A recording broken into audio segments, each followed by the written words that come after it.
The polished Capitol Hill halls that California Congressman Duncan Hunter walks now are about as different as you can get from the war zones he used to patrol as a Marine. But he says the two jobs have one thing in common: service to your country. I find this is what I'm called to do, and it's a translation of duty from my United States Marine Corps service to now, service as a representative.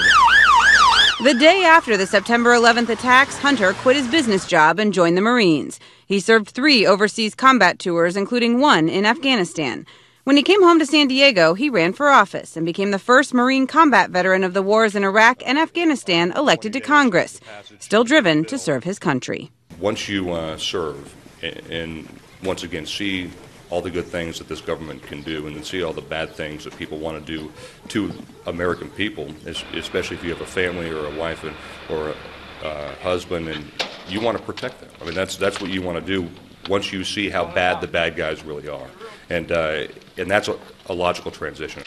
There are currently 8 Iraq and Afghanistan veterans in Congress. 6 of them won their first terms last year. Nearly 30 of these recent combat veterans ran for office in 2010, and similar numbers are expected in the next election cycle. Things look helpless in Washington right now. There's gridlock and there's high unemployment, and I think that this generation of warriors has that special attitude, that special, let's work together, let's get things done. Kieran Lawler, who served in Iraq, founded a conservative political action committee, Afghanistan and Iraq Veterans for Congress, in 2007, to help soldiers transition to statesmen.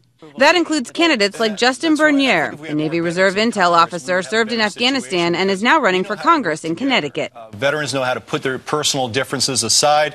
They know how to fight for the common good. I think we need more of that in Congress today. If you had more veterans in Congress, I think you'd have a smoother, a more bipartisan situation than you have today. Florida voters elected Representative Alan West, a 20-year Army vet, to the House this past January. He was also a civilian advisor to the Afghan Army. Experience, he says, has proven to be an enormous asset. It's so important to get the tactical level experiences and expertise of people who have been on this modern 21st century battlefield to help us shape the right type of strategic level decisions up here in Washington, D.C. So from the front lines to the home front, veterans say they are learning duty to your country can live on.